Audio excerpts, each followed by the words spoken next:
Bueno, dando gracias a Dios, vamos a compartir una práctica de reconocimiento, registro o causación de movimientos u operaciones contables.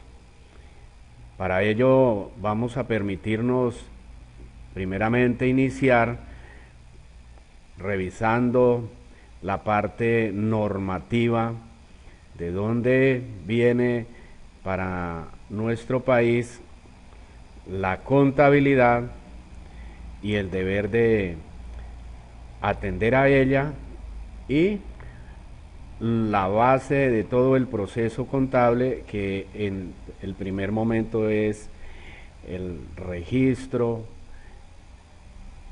contable, de una forma, hablándolo de una forma sencilla y básica. Para ello tenemos aquí en pantalla la Constitución de Colombia.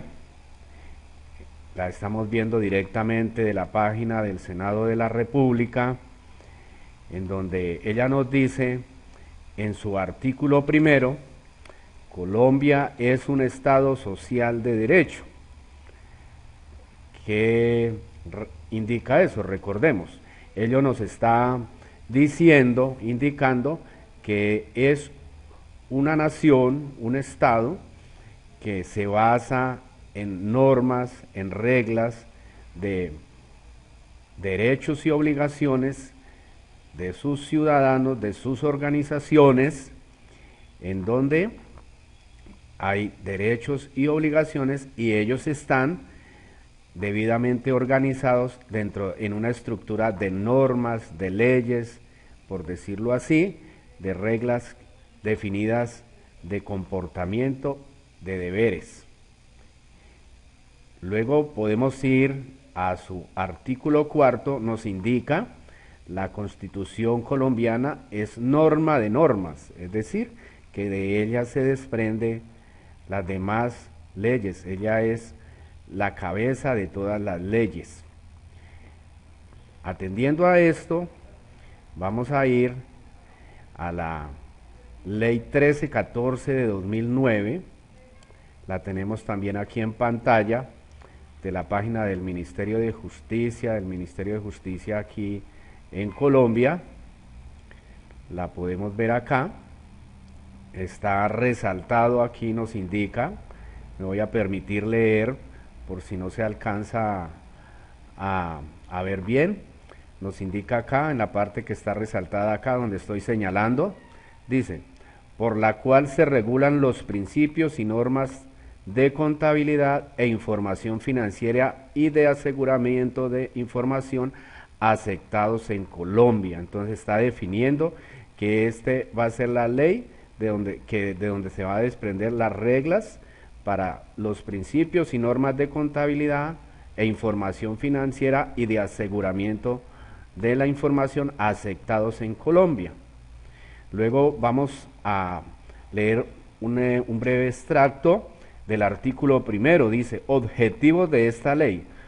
Por mandato de esta ley, el Estado, bajo la dirección del Presidente de la República y por intermedio de las entidades a que hace referencia la presente ley, intervendrá la economía limitando la libertad económica para expedir normas contables, de información financiera y de aseguramiento de la información que conformen un sistema único y homogéneo, de calidad comprensible y de forzosa observancia, por cuya virtud los informes contables y en particular los estados financieros brinden información financiera comprensible, transparente y comparable, pertinente y confiable, útil para la toma de decisiones económicas por parte del Estado, de los propietarios, funcionarios y empleados de las empresas, los inversionistas actuales o potenciales y otras partes interesadas. Vamos a leer hasta ahí esa parte. Luego vamos al artículo segundo. Nos indica ámbito de aplicación.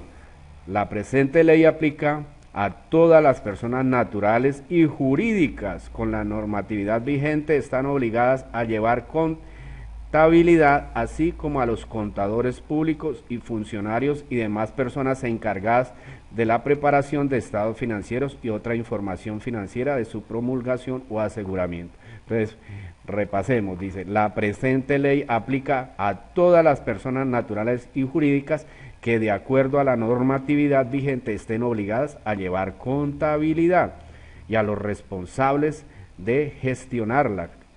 ¿Listo? Ahora vamos atendiendo entonces a esta ley 1314 del 2009, por la cual se reglamenta la contabilidad en Colombia.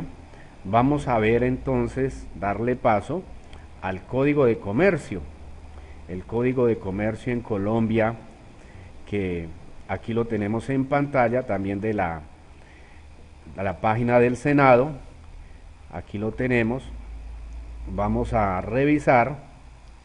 Dice que este es el decreto 410 de 1971, o mismo Código de Comercio, dice, por el cual se expide el Código de Comercio. Si vamos entonces a buscar, dice, en su artículo primero, dice, los comerciantes y los asuntos mercantiles se regirán por las disposiciones de la ley comercial y los casos no regulados expresamente en ella serán decididos por normas análogas. ¿Listo? Entonces vamos ahora a mirar, vamos a buscar quiénes se consideran comerciantes. Vamos a buscar acá.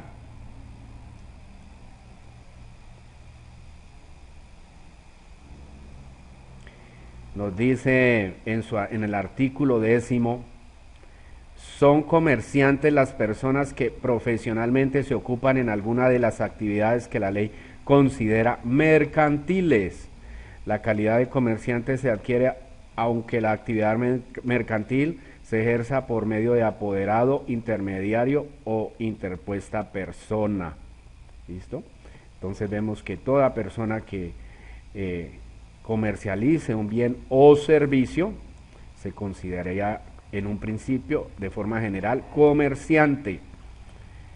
Atendiendo a este artículo, vamos a ir al artículo 19 y que nos indica de forma general cuáles son los deberes de los comerciantes.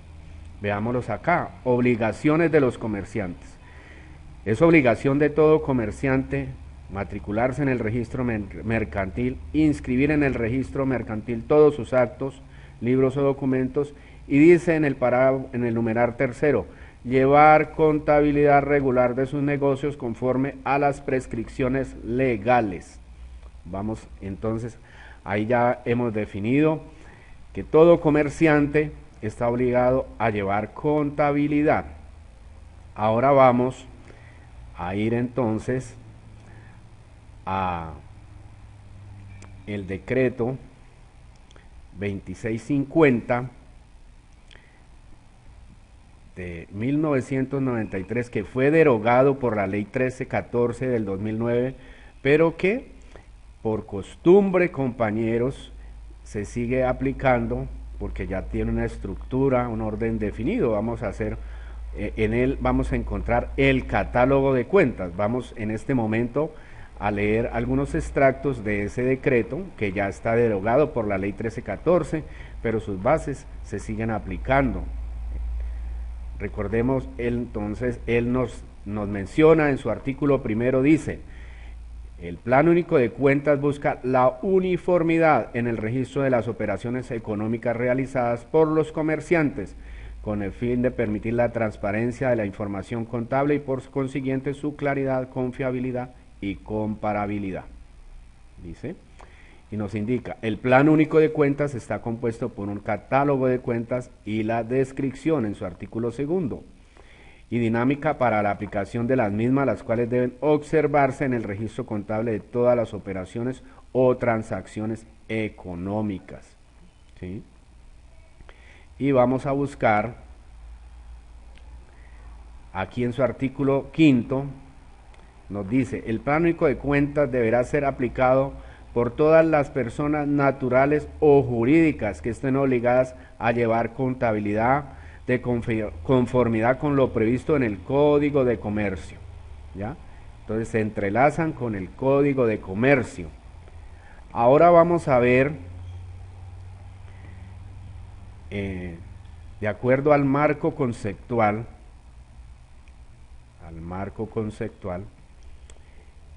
la NIC o NIC 0, el marco conceptual ya estamos viendo, esta es la NIC 0 o el marco conceptual para la información financiera, ya directamente una norma NIF o IFRS emitida por el IASB. Estos temas, compañeros, los van a ir viendo más en detalle y más a fondo en el transcurso de su formación, de su viaje, de su aventura del conocimiento. Aquí estamos buscando compartirles desde un inicio las bases, unas bases muy necesarias para que tengamos claro de dónde viene la obligación de manejar la contabilidad y los registros contables. Vamos a ver entonces, en el capítulo 1, el párrafo 1.17 nos habla del devengo contable. Vamos a buscarlo, estamos acá buscando el párrafo 1.17. Vamos a bajar a él, vamos a buscarlo.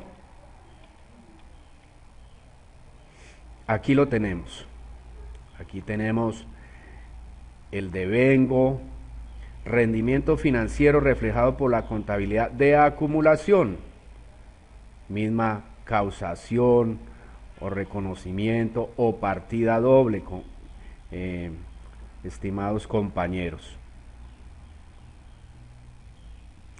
En él nos indica: la contabilidad de acumulación o devengo describe los efectos de las transacciones y otros sucesos y circunstancias sobre los recursos económicos y los derechos de los acreedores de la entidad, que informa en los periodos que estos tienen lugar, incluso si los cobros y pagos resultantes se producen en un periodo diferente.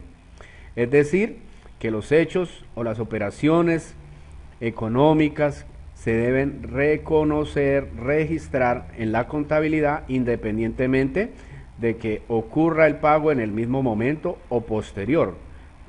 Las operaciones o los negocios, los movimientos que se hacen a crédito, generalmente hoy día la gran mayoría de operaciones se hacen a crédito en muchas de las organizaciones. Bueno, atendiendo a este párrafo, vamos a ir en este momento a mirar el capítulo 5, vamos a buscar en el capítulo 5 de esta misma NIF, el marco conceptual, vamos a buscar el capítulo 5, las reglas de reconocimiento. Aquí dice, en el párrafo 5.1 del capítulo 5, dice: el reconocimiento es el proceso de captar para su inclusión en el estado de situación financiera o en el estado de resultados, veámoslo acá, es el proceso de registrar, mira, captar o registrar, escribir una partida que cumple la definición de uno de los elementos de los estados financieros, que recordemos cuáles son los elementos de los estados financieros: un activo, pasivo, patrimonio, ingresos o gastos. Recordemos que esto es lenguaje anglosajón. Dentro de los gastos están incluidos los costos para nosotros. Habría que ya en detalle revisar qué es un activo, un pasivo, patrimonio, ingresos o gastos, que eso lo habrán visto o lo van a ver más en detalle. Listo, atendiendo a ello, vamos a ver, nos dice el párrafo 5.4, dice: los estados están vinculados porque el reconocimiento de un elemento o cambio en su importe en lo libre requiere el reconocimiento o baja en cuenta de uno o más de los otros elementos. Miren, nos dice, requiere el reconocimiento, a la vez que estoy haciendo un registro, requiero el reconocimiento de otro elemento. La partida doble, aquí está la partida doble, aquí ya empieza la partida doble, o cambios en el importe en libros de uno o más de otros elementos. Por ejemplo, El reconocimiento de ingresos tiene lugar al mismo tiempo que, está hablando ya de la partida doble, así como estoy haciendo el registro, reconocimiento de un ingreso, podría dar lugar al reconocimiento de un activo o un incremento en el importe en libros de un activo, ¿sí? La baja en cuenta de un pasivo o una disminución en el importe en libros de un pasivo. Cuando tengo ingresos es porque reconozco un ingreso al hacer una venta que me genera, ingresa dinero en bancos, que es un activo, en caja, que es un activo, o en cuentas por cobrar a crédito, un activo, ¿cierto? O en su defecto podría ser la disminución de una deuda que yo tengo, ¿ya? Estoy haciendo una disminución, también se daría la disminución de un pasivo si no se hace contra un activo. Habría que ver ya en detalle, habrán de ver esto en el transcurso de su caminar en esta aventura de conocimiento, más en detalle. Ahora veamos, dice, o lo opuesto a los ingresos puede ser un gasto, ¿cierto? El reconocimiento inicial de un pasivo o el incremento o importe en libros de un pasivo. ¿Qué nos dice esto? Cuando yo incurro en gastos o costos, genero, puede ser una deuda si lo compro a crédito, ¿cierto? Si lo compro a crédito, me genera un pasivo. Inicialmente yo genero una cuenta por pagar. O la baja en cuentas de un activo. Para yo incurrir en gastos, si no lo adquiero a crédito, luego de que reconozca el pasivo, ¿qué tengo que hacer? Generar un pago. El pago sale de caja o de bancos. De caja o de bancos. En últimas, todo gasto o costo va a impactar el activo porque el activo está caja o bancos y de allí sale el pago.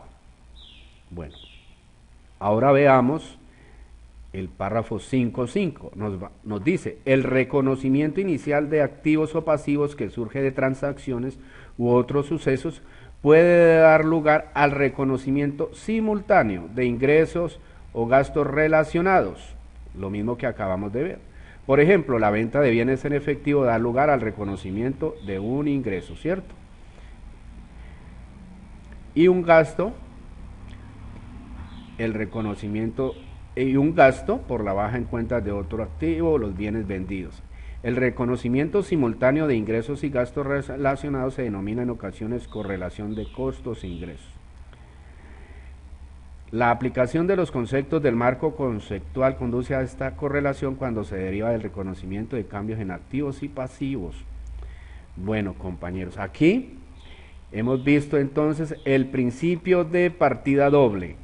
El principio de partida doble que nos habla de Luca Pacioli, que por cada partida que se debita debemos tener una que se acredita.